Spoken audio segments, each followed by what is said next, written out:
4.29 light years away from us.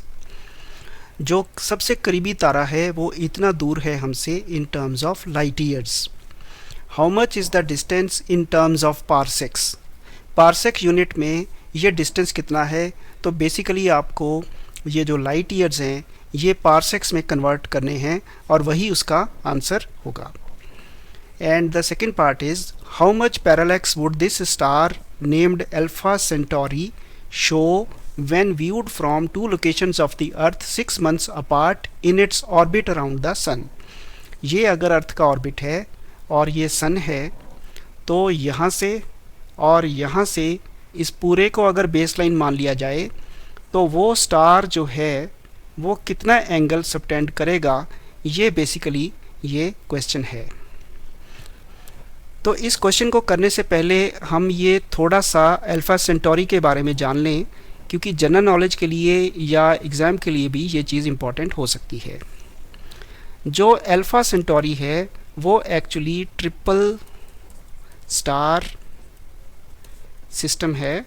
वो एक तारे का नाम नहीं है, वो 3 स्टार्स हैं। एक तारे का नाम है उनमें से अल्फा सेंटोरी ए, दूसरे का अल्फा सेंटोरी बी और तीसरा है अल्फा सेंटोरी सी। ये 3 स्टार्स हैं, ये तीनों को मिला करके ट्रिपल स्टार सिस्टम बनता है और उस सारे को अल्फा सेंटोरी कहा जाता है। ये जो अल्फा सी है इसको आपने अक्सर सुना होगा कि इसको एक नाम दिया हुआ है प्रॉक्सिमा सेंटोरी। तो this is one of the stars of this triplet. जो अल्फा ए है ये सन के मुकाबले 1.1 टाइम्स ये हैवी है। इसका mass is 1.1 times the mass of sun और इसकी जो ब्राइटनेस है वो ब्राइटनेस है 1.419 times the brightness of sun. ये सूरज से 1.5 गुना ज़्यादा चमकता है और 10% ज़्यादा उसका मास है। जो अल्फा सेंटोरी बी है, ये अल्फा सेंटोरी बी का जो मास है वो 0.9 times the mass of the sun है, ये 10% कम है और इसकी जो ब्राइटनेस है वो है 0.445 times the brightness of the sun. ये सन के मुकाबले आधा ब्राइट है और 10% हल्का है।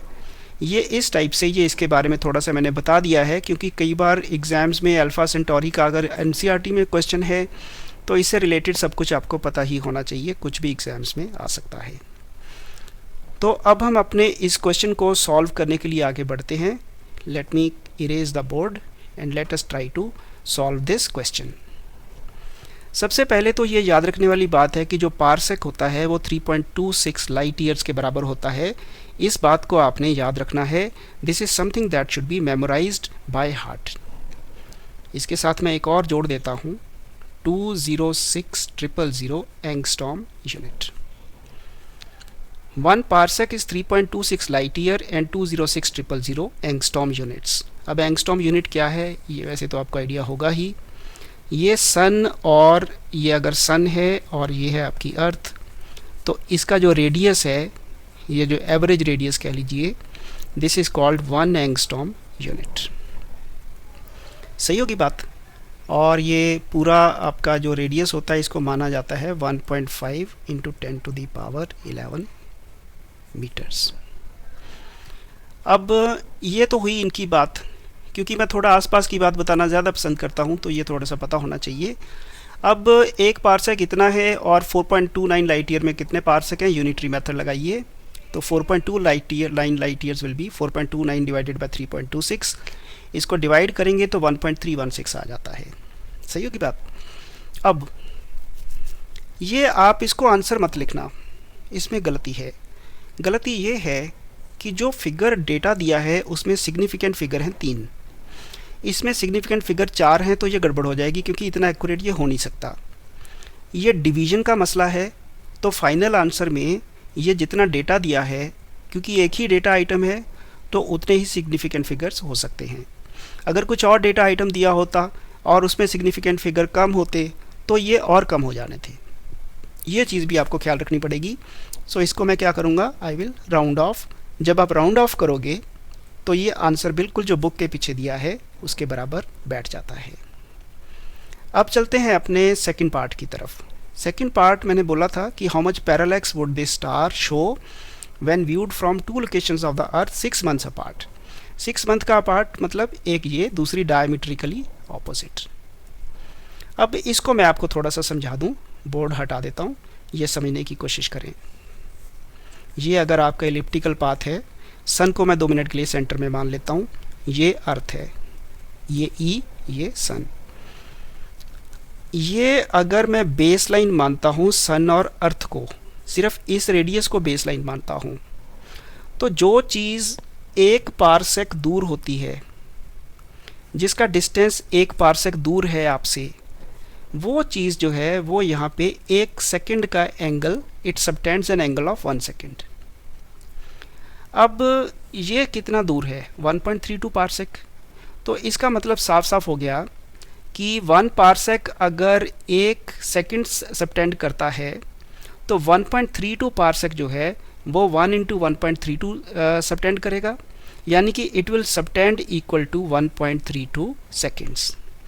लेकिन ये जो सबटेंड करेगा ना, वो करेगा, अगर मैं बेस लाइन इसको मानता हूँ सन और अर्थ को, ये जो है ना 1 पारसेक डिस्टेंस, ये बेस इसको मान के ये तो 1 सेकंड माना जाता है, क्योंकि मैंने तो ये मान के चला हूँ ना, तो 1.32 का मैंने ये कैलकुलेट कर लिया 1.32।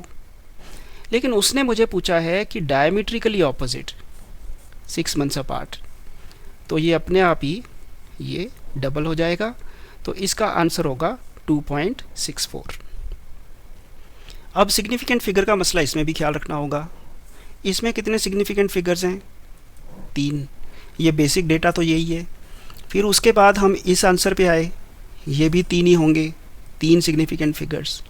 ये 3 सिग्निफिकेंट फिगर्स हुए तो यहाँ पे भी 3 ही होंगे, और इनफैक्ट क्योंकि 2 से मल्टीप्लाई करके वो बना ही 3 सिग्निफिकेंट फिगर का, तो इसलिए 2.64 seconds is the answer for this question also. इस तरह ये आपको करना है। Thank you.